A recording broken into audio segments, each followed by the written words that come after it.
Trisha Laud and we are from the University of Dis Caloocan campus. Well guys, we are very glad to have the pleasure to share with you some information about speech, particularly persuasive and informative speech.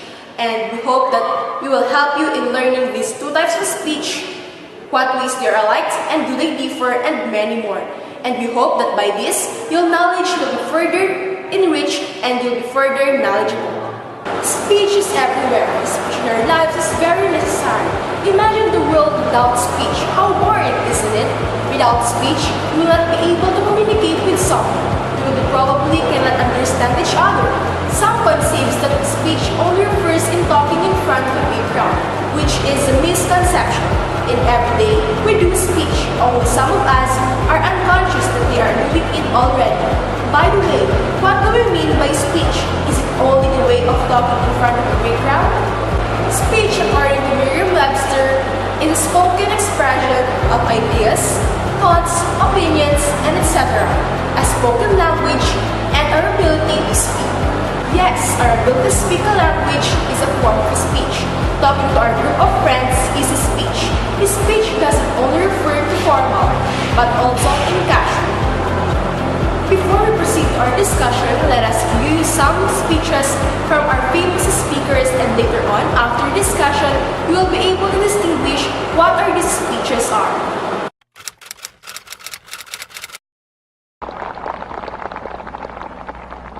So even though we face the difficulties of today and tomorrow, I still have a dream.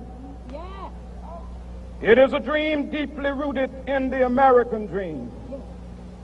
I have a dream that one day this nation will rise up and live out the true meaning of its creed. We hold these truths to be self-evident, that all men are created. I have a dream that one day, down in Alabama, with its vicious racists, with its governor having his lips dripping with the words of interposition and nullification, one day right there in Alabama, little black boys and black girls will be able to join hands with little white boys and white girls as sisters and brothers. I have a dream today that freedom ring, and when this happens,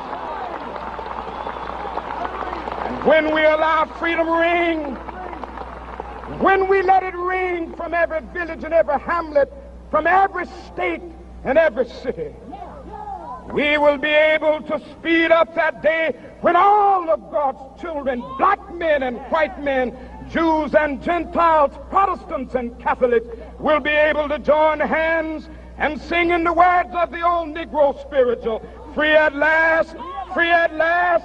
Thank God Almighty, we are free at last.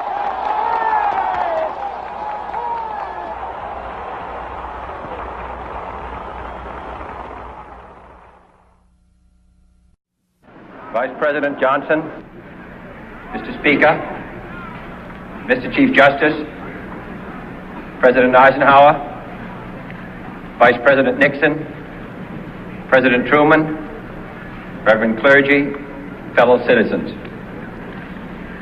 We observe today not a victory of party, but a celebration of freedom, symbolizing an end as well as a beginning, signifying renewal as well as change. For I have sworn before you and Almighty God the same solemn oath our forebears prescribed nearly a century and 3/4 ago. We dare not forget today that we are the heirs of that first revolution.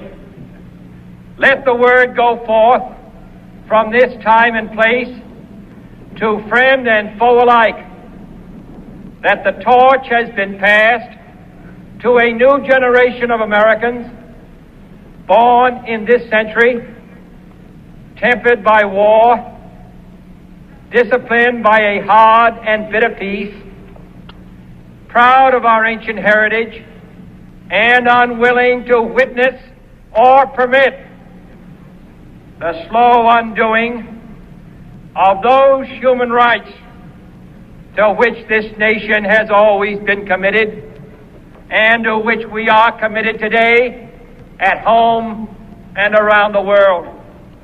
This much we pledge and more. To those old allies whose cultural and spiritual origins we share, we pledge the loyalty of faithful friends. United, there is little we cannot do in a host of cooperative ventures.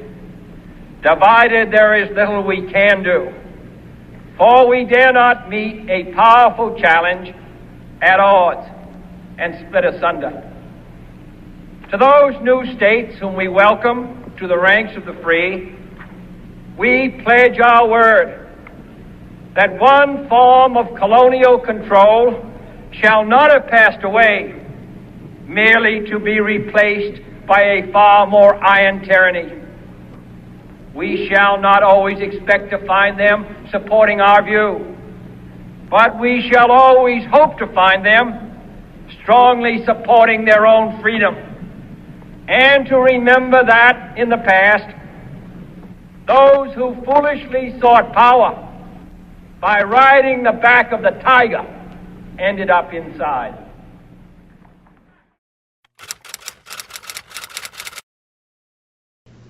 Thank you, Mr. Secretary General, Your Excellencies, ladies and gentlemen, and distinguished guests.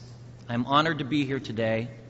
I stand before you not as an expert, but as a concerned citizen, one of the 400,000 people who marched in the streets of New York on Sunday, and the billions of others around the world who want to solve our climate crisis. As an actor, I pretend for a living. I play fictitious characters, often solving fictitious problems. I believe that mankind has looked at climate change in that same way, as if it were a fiction, as if pretending that climate change wasn't real would somehow make it go away. But I think we all know better than that now. Every week we're seeing new and undeniable climate events, evidence that accelerated climate change is here right now. Droughts are intensifying, our oceans are acidifying, with methane plumes rising up from the ocean floor. We are seeing extreme weather events and the West Antarctic and Greenland ice sheets melting at unprecedented rates, decades ahead of scientific projections. None of this is rhetoric, and none of it is hysteria. It is fact. The scientific community knows it, industry knows it, governments know it, even the United States military knows it. To be clear, this is not about just telling people to change their light bulbs or to buy a hybrid car. This disaster has grown beyond the choices that individuals make. This is now about our industries and our governments around the world taking decisive, large-scale action. This is not a partisan debate, it is a human one. Clean air and a livable climate are inalienable human rights. And solving this crisis is not a question of politics, it is a question of our own survival. This is the most urgent of times and the most urgent of messages. Honored delegates, leaders of the world, I pretend for a living, but you do not. The people made their voices heard on Sunday around the world, and the momentum will not stop. But now it is your turn. The time to answer humankind's greatest challenge is now. We beg of you to face it with courage and honesty. Thank you. The videos of the speeches you watched were from the greatest speakers of all time, and by the end of these discussions, we hope that you will be able to determine which one of these speeches is a persuasive or uninformative speech is. To start with, first, we should know what is a persuasive and an informative speech is. What do we mean by persuasive speech? According also to Gamble 2012, a persuasive speaking is a form of communication that people of diverse backgrounds mostly engage in. A persuasive speech is a speech that intended to influence the beliefs, attitude, values, and acts of others. Your primary goal is to influence the thoughts, feelings, actions, and behavior or attitude of your listeners. How about an informative speech? An informative speech is a speech that provides information about a specific subject to an audience. This is is a type of speech according to purpose, which provides the audience with a clear understanding of the concept or idea presented by the speaker. So, you see the similarities and differences of these two, we can say that They are both types of speeches with a purpose. And they vary in such a way that a persuasive speech, in essence, you, as a persuasive speaker, advocate for whatever your message is. You convince your audience to believe in your propositions. With you, as an informative speaker, seeks to inform your audience by giving them facts, statistics, and general evidence that may support the topic. our knowledge about these two types of speeches don't stop them. They are boundless because under these two types of speeches are subtypes of persuasive and informative speech. So, what are these subtypes? We have 4 types of persuasive speech. Example, the conducted handbill or RH. The value of persuasive speech that convinces you that something is right or wrong, moral or immoral, better or worse than the other thing. Example, the state or government should not provide the death penalty because it remains unjustifiable. The fact of persuasive speech that convinces you that something true exists or doesn't exist derives conclusion from different sources of information and attempt to convince the audience to believe and to his idea. Example, the declaration of cybercrime law is unconstitutional. It is agreed with foreign media reports that the Philippines is the worst country to visit. How about the types of informative speech? There are 4 types of informative speech. First, speech about objects or people which focuses on tangible items like products, gadgets, etc. Example, an informative speech which is to inform your audience about yourself, background, interests, and motivations. Another is a speech about process, which focuses on process or sequence of events. Example of this is a speech that informs the audience on how a publishable short story is written.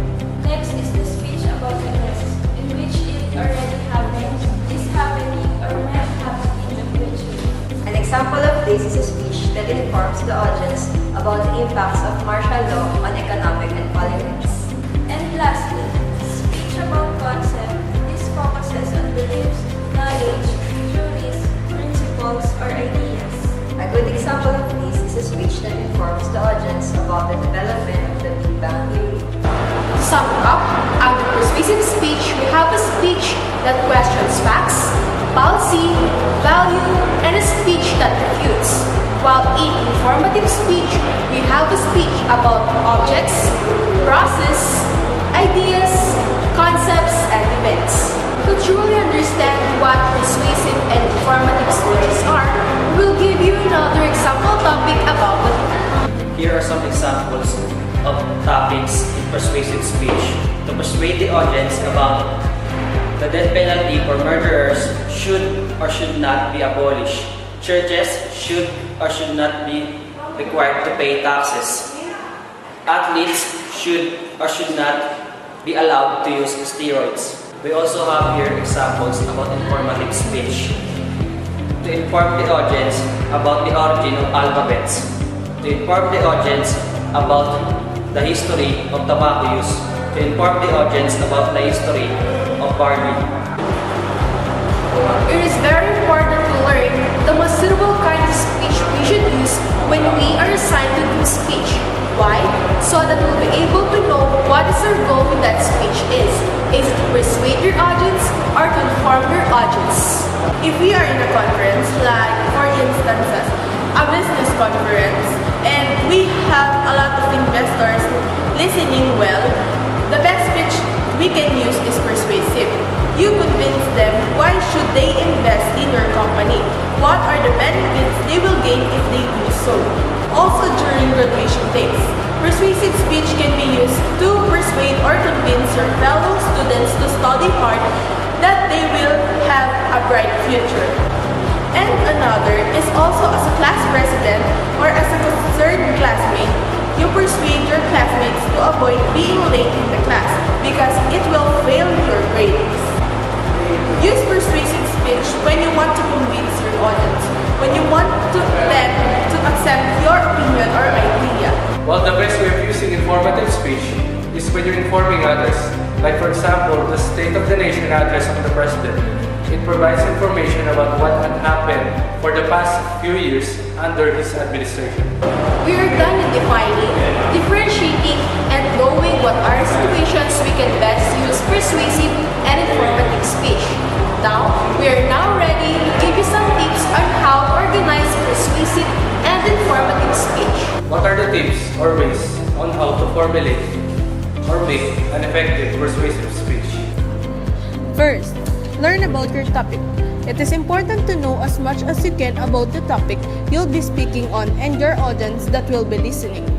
If you aren't already well versed in the subject, example, because it has been assigned to you, do some research and learn as much as you can.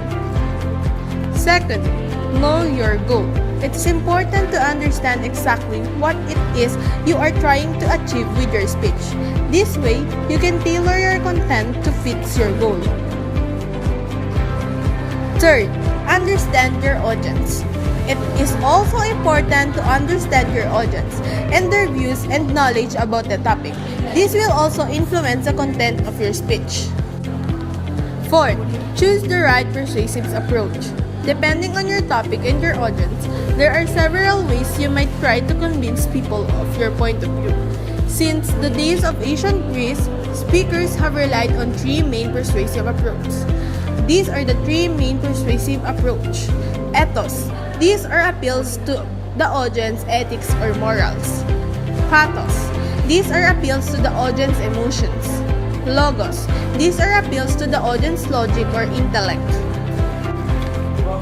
First, outline your main points. Once you've chosen the best persuasive approach for your audience, brainstorm the main points you'll make during the speech. 6. Write a strong opening. Before you can begin persuading your audience, you need to open the speech in a way that will make them want to pay attention. 1. Offer persuasive evidence. The main body of your speech should contain the points you outlined in part 1. It should provide the audience with several convincing reasons to support your viewpoint. 7. Address the counter-argument. Although it is not strictly necessary, your argument may be stronger if one or more of your supporting points addresses the views of the opposing sides. This gives you a chance to address your audience's possible objections and make your argument stronger. 8. Conclude with a call to action. The conclusion of your speech should remind your audience of what you have told them. It should also make it clear exactly what you hope they will do next. Here are also some tips on how to create an effective informative speech. Like in persuasive speech, you must know your topic first. It is important to know your topic so that you know on what are the restrictions of your speech and the subjects that interest your audience. Consider subjects area based on things you don't know yet, but would like to. Add these topics to your subjects areas list. Say you're interested in becoming a movie producer, but you don't know a lot about what it's like. There's few better ways of learning about it than researching movie production and then explaining it to people. Narrow down your subject areas list into topics. You should be able to figure out roughly if you're going to be able to cover your topic in the time allotted. Pick out a specific purpose for your speech to guide your presentation as well as to guide your audience attention. From your list of topics, choose one to develop into your thesis. Your thesis is simply a specific statement expressing clearly in a single sentence what exactly you're going to do. And lastly, put some evidence. They are more likely to be informed if you put evidence that support your topic. We are now done in writing the manuscript itself. Now, we are one step only away to become finally ready in giving our shots in delivering persuasive and informative speaking. Here are some tips on how to deliver a good persuasive speech. In delivering, you must practice your speech. When it comes to making your speech work in real life, the most important thing that you can do is practice as much as you can. Try facing a mirror so that you can see how you are delivering the speech. This can help you notice your facial expressions and body language. Use emotional appeals. Internalize what you are saying. The audience will be convinced of your message if you also show conviction on what you are saying. Although, a well-executed emotional appeal can be used as a strong weapon in persuasive speech. Take note to use it when only appropriate to the message. Use it as an accessory only. Make sure not to replace evidence and reasoning with your emotion. Next, dress appropriately. On the day of the speech, dress appropriately for the venue and audience you'll be speaking to. Generally, this will mean dressing professionally. Relax. Many people find public speaking intimidating, but try to relax and be yourself as you give your speech. Involve your audience. If there is something specific you'd like the audience to do, provide them with any resources you can to make it easier. It is difficult to motivate people to take action, but if you make it simple, they will be more likely to follow through. Practice your speech while being timed. Practice your speech out loud and time yourself. Add or cut out material as necessary. Even if you do not have an assigned time limit for your speech, your hard time limit is essentially how long you can talk for until people become bored. You will not know this while you're busy giving the speech, so get a good sense of it beforehand. Practice slowing down. When you're presenting in front of a group of people, you'll feel like you're going at a glacial pace, even when you're talking quite quickly. To make sure the audience get the most out of your speech, practice slowing down even more than feels natural. Practice your speech with your props if you have them. You will probably be a lot more nervous when you give your speech, so get it down as pat as you can. Those are the information that we gathered and finally we shared with you guys. We hope that you learned something, and this would be probably helping you in increasing your knowledge about the two kinds of speech we focus on. Not only through definitions, but also on how to apply this in real-life situations. I hope that by this, our knowledge will enrich you.